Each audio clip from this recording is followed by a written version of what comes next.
ghost of the evil queen, far deep in the heart of America, on desolate hills, stood a majestic castle that had witnessed the history of many generations. Its grand walls, adorned with black windows and massive doors, seemed to harbor countless secrets. The castle had a dark reputation, for many spoke of the ghost of the former evil queen who haunted its halls, and whose name became synonymous with fear. The evil queen was named Elizabeth I, and her reign was harsh, cold, and merciless. She showed no mercy to her subjects and would do anything to maintain her power. But death did not take long to arrive. Those who survived her reign claimed that her spirit had not found peace. They saw dark shadows roaming the castle, heard whispers and curses echoing through empty corridors. One cold autumn evening, when the moon hid behind the clouds, the new rulers, King Arthur and Queen Katarina, ventured to this castle. They had heard legends of the evil queen, but they thought it was just superstition. They were not afraid and decided to revive the castle, turning it into a glorious center for the kingdom. But as soon as they crossed the castle's threshold, everything began. At the doorstep, they were greeted by a chill that froze their hearts. Under their feet, the old wooden planks creaked, and the smell of dust and dampness enveloped each step. Hollow echoes bounced off the walls, and it seemed as if an invisible force beckoned them inside. As they passed through the main hall, the king and queen felt a strange sensation, as if someone were watching them closely. But that was only the beginning. In the depths of the castle, there were rooms with no doors, only dark corridors leading nowhere. Katarina and Arthur began to explore the castle, discovering new rooms where old portraits and broken furniture were still kept.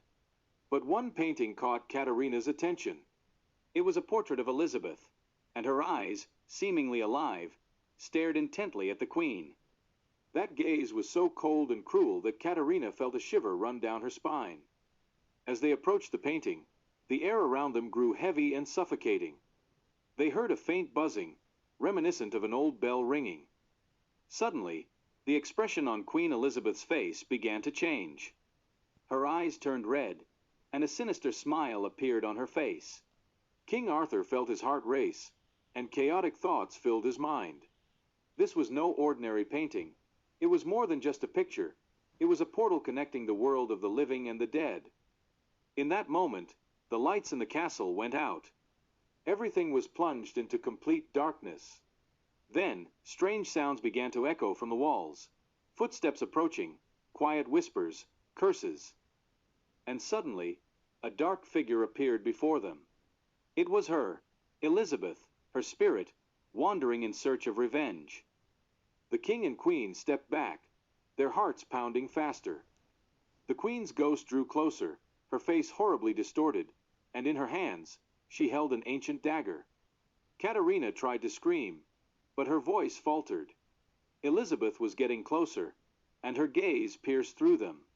"You have no right to take this castle, just as you have no right to take my kingdom."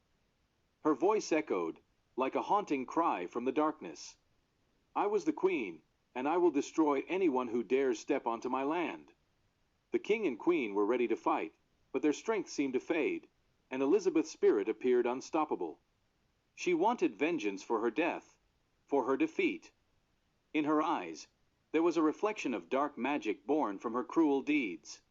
"Your blood will be my vengeance," she whispered, raising the dagger. But then something unusual happened.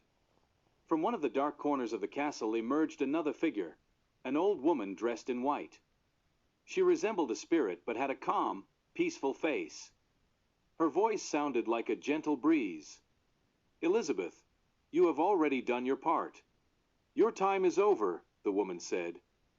What happened next is hard to explain with words.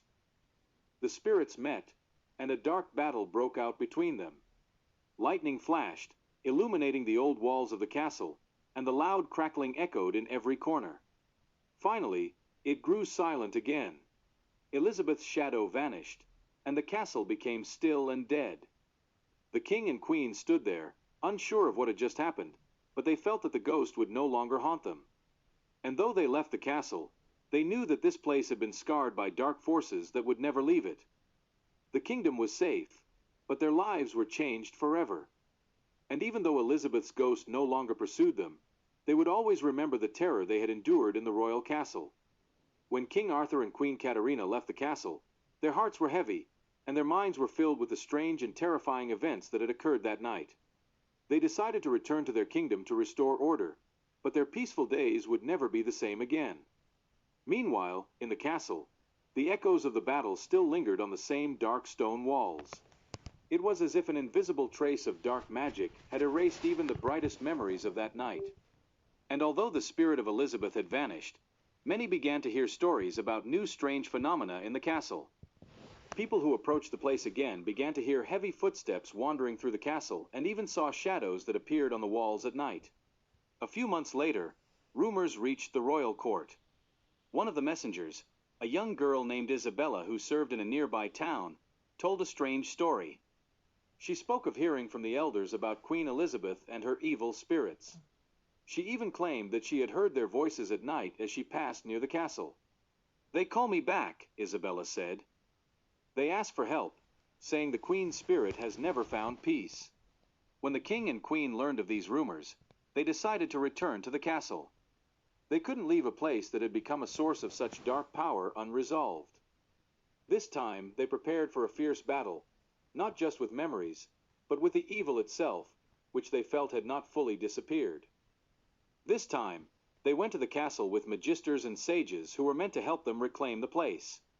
They prepared spells and amulets to protect themselves from the dark forces. However, when they entered the castle, the same inexplicable fear appeared before them. It was as if everything around them had fallen silent, and only the echoes of their footsteps filled the space.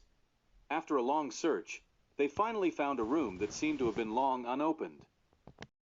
The door was rusted, and a thick layer of dust covered it.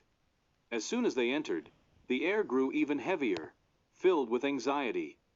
In the center of the room stood an old mirrored wall, darkened by time. From the mirror, a voice suddenly echoed, "You've returned to fight me? Such a fate awaits you again. You cannot escape." The voice was familiar.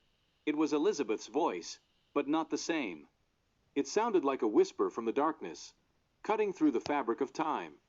The ghost, or perhaps the image, returned to the mirror, reflecting on the wall. The face of the Queen, distorted by the crimes of her reign, looked even more horrific than before. Her eyes had become black, empty pits that consumed everything around them. She extended her hands toward the King and Queen. "I will return. I will not leave you," she continued, her voice growing stronger.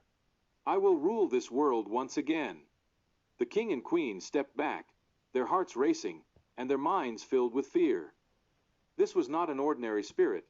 It was a living part of evil that could exist between the world of the living and the dead. They knew that if they didn't stop her, the castle and the entire kingdom would fall under her power. Meanwhile, one of the magisters, an old man named Lorenzo, realized that only a serious magical ritual battle could defeat Elizabeth's spirit. Otherwise, she would remain indestructible. During this battle, explosions, lightning, and loud bangs echoed through the castle. The air was filled with energy, and the castle itself trembled from the power of the magic. Elizabeth fought, but her strength began to weaken. Katarina and Arthur combined their powers with the magicians and recited an ancient spell that countered her magic. Finally, with great effort, Elizabeth's spirit was destroyed. Her image vanished, leaving only emptiness in the dark mirror. After this victory, the King and Queen were finally able to leave the castle. Its dark history had been broken, but they knew that each time their kingdom faced such forces, they must be prepared for a new challenge. Their reign became more cautious, and they were grateful for the lessons they had learned. For even though the dark forces had been destroyed, they left their mark on the hearts of those who had endured their influence. And even if the ghosts of the past no longer roamed the castle, they remained part of the place, like a cold shadow. But even after Elizabeth's spirit was destroyed, the castle was no longer the same place it once had been. King Arthur and Queen Katarina left it for restoration, but each of their hearts was filled with unease. It was no longer just a building.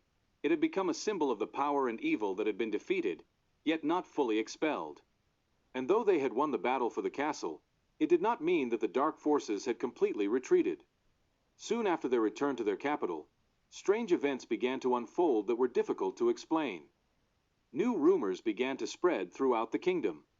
People in towns and villages started noticing strange lights on the horizon at night, resembling burning eyes. Some villagers, who ventured near the castle, reported hearing odd sounds, as if the winds were singing of unknown deaths. Others saw the very walls of the castle, which seemed to teeter on the edge of collapse, only to become whole again, with new dark tricks and shadows dancing across its surface. And though the king and queen tried to ignore these rumors, their peace began to waver. They even turned to Magister Lorenzo, their advisor on dark matters. Lorenzo, an old and wise mage, carefully warned them, destroying Elizabeth's spirit is only part of the struggle. There is another, her curse, which is tied to this place. He explained that although the spirit had been destroyed, the magic she had left behind in the castle was incredibly powerful. It had turned the place into a dark nexus, radiating energy capable of affecting the surrounding lands. This curse was the legacy of her reign, a potent magic that still lingered. King Arthur and Queen Katarina understood that to truly destroy the curse, they would have to return to the castle and perform another cleansing ritual, one more complex and dangerous than any before. This ritual required many magical artifacts and knowledge that had been lost during her rule. They set out for the castle once again, this time with numerous companions, mages, priests, and brave warriors, ready to protect them from any danger. The castle, which once seemed grand, now appeared dead, with its cracks and dark crypts seemingly swallowing the light. As soon as they entered the castle, it became evident that the place was saturated with evil. The king and queen, together with the mages, began the cleansing ritual, using ancient spells capable of destroying the last traces of the curse. They stood in the center of the great hall, surrounded by candles that burned brightly, yet their light was overshadowed by the dark energy leaking from the castle itself. Suddenly, just like before, the castle's dark magic tried to repel them, and all the lights went out, plunging them into deep darkness. It became very cold, and the whispers returned. But this time, they were not deterred. They continued the ritual, despite their growing weakness. With each word of the incantation, the dark magic grew more defiant. Then, when the spell reached its peak, a dark figure appeared before them again, not Elizabeth herself, but something more. A huge image of the Dark Queen, her face unrecognizable, made of shadows and emptiness. This was her curse, formed from dark energy, attempting to consume all who were present. But they were ready. The mages began chanting higher spells, and the king and queen, together, held amulets that belonged to the ancient rulers. They called upon the strength of their ancestors, and the light from the amulets exploded, scattering the shadows that had consumed the castle. And then, the Dark Queen began to crumble into millions of black fragments, like dust, scattering into the air. At that moment, the castle fell silent for the first time in many centuries. The shadows retreated, and the dark magic that had been nourished by hatred and revenge for so long was finally destroyed. The castle was cleansed, though the atmosphere remained heavy, as if bearing the memory of all the evil it had witnessed. The king and queen stood silently as the last traces of magic dissolved into the air. Their faces were filled with exhaustion, but also with a sense of closure. They knew that after this, the castle would never be the same as it had once been, but it would become an important part of their kingdom, symbolizing the battle against evil and the ability to overcome the darkest of forces. Yet, even when they left the castle and returned to their kingdom, they never forgot what they had experienced within its walls. From time to time, when the wind carries a cold premonition from the dark forest, they may recall the old legend of Queen Elizabeth, and her curse, which continued to live on in the castle's history, even after she was destroyed. And the castle remained a reminder for all, that evil, though it fades, leaves its traces in every corner of the world.